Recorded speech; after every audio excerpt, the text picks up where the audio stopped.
No, so ngayon, no, gusto ko pong i-klaro, no, ang ipinapangaral ko po ay si Kristo at hindi po ang relihiyon. Noong unang panahon, mula sa mga propeta, ipinapangaral ng mga propeta ang Panginoon upang makilala ng sangkatauhan ng Israel ang Diyos at susunod sila sa Panginoon at iiwan nila ang mga maling gawa. Ganon din sa panahon ng mga apostolis. Ipinapangaral ng mga apostolis si Kristo doon sa mga tao. Silang Pablo ipinadala para sa doon sa mga hintil na tayo. At doon silang doon sa mga Hudyo o saan pa man. Hindi nila ipinapangaral kung ano ang relihiyon. Hindi nila ipinangaral na pasok kayo dito sa religion na ito, ganito, ganyan. Hindi. Ang ipinangaral nila ay si Kristo. Na si Kristo ang siyang daan patungo sa Ama, na ang tao maliligtas sa pananampalataya kay Kristo. Ayon nga sinasabi doon sa kasulatan, di ba? Ang sumasampalataya sa anak ay sumasampalataya sa Ama. Pero ang hindi sumasampalataya sa anak ay hindi sumasampalataya sa Ama. Kasi nga ang anak ipinadala ng Ama na sa pamamagitan niya, ang tao magkaroon ng buhay na walang hanggan. Magkaroon ng buhay na walang hanggan yung mga tao na maniniwala sa Kanya, sumasampalataya sa Kanya, at susunod sa Kanya. Kasi nga, si Kristo mismo ang nagsabi, I am the way, the life, and the truth, and no one comes to the Father except through me. Ngayon, gusto kong iklaro, basahin nyo po ng maigi ang Biblia at makikita nyo na maraming mga relihiyon ngayon na nagsitayuan. Maraming mga relihiyon na nananatili sa kautusan na akala nila na maliligtas sila o nagiging matuwid sila sa kautusan. At marami ring mga tao na nagsasabi na si Kristo ay tao lamang at hindi siyang daan. Hindi sila sumasampalataya kundi dumirikto siya sa Ama. Maraming mga relihiyon na ganyan. Ngayon, kung ako ang tatanungin mo, kung sasabihin mo sa akin, so kung ganun, saan kami papasok na relihiyon? Wala nga, hindi ko nga sinasabi sa inyo kung ano ang relihiyon. Kasi nga ang ipinapangaral ko, si Kristo hindi ang relihiyon. Kung gusto mo malaman ang tunay na relihiyon, mababasa mo yan dito sa Santiago, kung ano ang tunay na relihiyon. Ang taong relihiyoso or ang relihiyon, yung mga tao na hindi, kumbaga, tumutulong sa mga byuda or ano pa man yun, mababasa siya sa Santiago. Mga taong sumusunod ni Kristo, mga taong iglesia ni Kristo, iglesia mismo ni Kristo na siya mismo ang nagtayo, hindi iglesia ni Kristo na relihiyon. Kasi ang bawat relihiyon dito na tinatayo, mga tao ang nagtayo niyan. Ang iglesia ni Kristo na sinasabi niya, ito yung mga tao na banal, na totoong sumasampalataya sa Kanya at nanampalataya sa Kanya. Hindi yung mga tinatayong mga relihiyon na ganito, ganyan. Hindi ko sinasabi na huwag kayong pumasok sa relihiyon. Ang sinasabi ko lamang na hindi ko ipinapangaral ang relihiyon, kundi si Kristo ang ipinapangaral ko. Si Kristo ang ipangaral. Makinig man o hindi ang bawat tao, si Kristo ang dala ko na siyang ipinapangaral.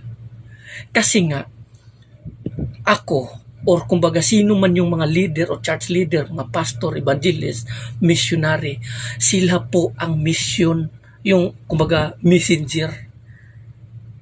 Sila po yung inuutusan na ipadala yung sulat. Kami po ang sulat. Ang mga salita na lumalabas sa aming bibig ay hindi galing sa amin, kundi galing sa Kanya na nagpadala sa amin. Si Kristo. Pagdating ng araw, malalaman nyo kung mananatili kayo dyan sa isang relihiyon na ang itinuturo, kabaliktaran sa nakasulat sa Biblia, mabuti pa sa inyo. Na talian na lang sa liig at tapon sa dagat na may bato. Suicidal yan, mga ganyan.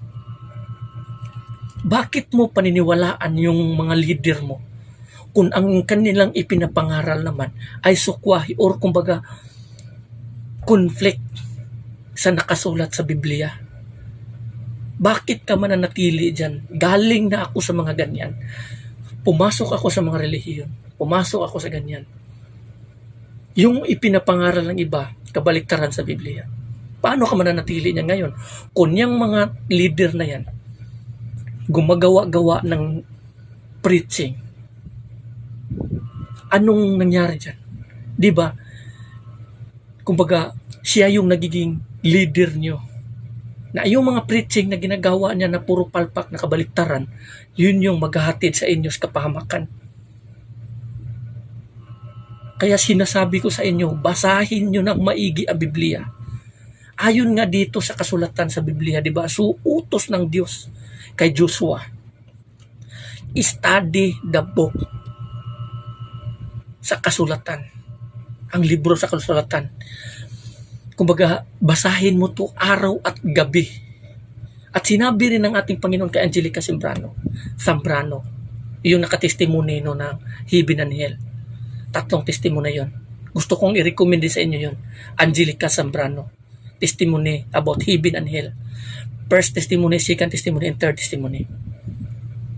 Ang sinabi ng Panginoon doon, scrutinize the Holy Word so that you will not be deceived. Scrutinize. Basahin mong maigi, studihan mong maigi, pinakamalalim na kahulugan upang hindi ka malinlang ni Satanas. Kasi ang pinupuntirya ni Satanas, isa sa pinupuntirya ni Satanas, ang simbahan mismo, ang relihiyon, ang mga leader, ang mga church leader. Tinutwist niya yung utak ng bawat leader upang yung mga sinasabi nila, yung ipapangaral nila, biglang malihis at kabaliktaran sa katotohanan na siyang gigiya or mag-guide sa inyo patungo sa kapahamakan dahil lamang sa maling aral o turo na inyong narinig sa inyong mga leader. Yan ang laging babantayan. Hindi ko sinasabi na lahat. Maraming mga relihiyon din na nagsasabi ng katotohanan, katulad kay Billy Grahams at marami pang iba. Pero marami din ang nagsasabi ng kabulastugan. Basahin mo ng maigi ang Biblia. Pag sinabi doon na si Kristo tao lamang at hindi Diyos at hindi daan at hindi pinadala o ganito, mababasa mo yan doon sa 1 John, 2 John o sa lahat ng New Testament. Sa mga taong hindi naniniwala kay Kristo, Jesus Christ is the same yesterday, today, and tomorrow. The same yesterday, before the beginning, in the beginning. Today, ngayon, sa mga panahon ng mga apostoles, propeta, kay Kristo, in tomorrow, at sa darating pang mga araw. Hindi ba maintindihan ito ng bawat tao? Na sinasabi dyan sa kasulatan, in the beginning, God created the heavens and the earth. God created the heavens and the earth. At ang mundo at ang lahat ng bagay nanggagawa dahil sa salita. Noong unang panahon, ginawa ng Diyos sa pamamagitan ng salita. Ang Diyos ay salita. At yung salita na yun ay nagiging tao at namumuhay kapiling ng bawat tao. Ang Diyos ay salita at nagiging tao. Hindi ba maintindihan to ng bawat tao na si Kristo at ang Ama ay isa? Hindi talaga ito maintindihan ng bawat tao kasi nga yung bawat isip ng tao binibrinwas ng kanilang mga leader. Yung mga salita ng kanilang mga leader, salita na ng demonyo na nangangaral ng maling aral upang ang bawat member ahatakin patungo sa kaparusahan. Ganyan ang mangyayari or ganyan ang nangyayari sa panahon na iyon. Mag-isip-isip po kayo kung pumasok po kayo sa ganito. Iwasan nyo rin po ang mga Diyos-Diyosan. So hanggang dito na lang. Maraming salamat and God bless everyone. Amen.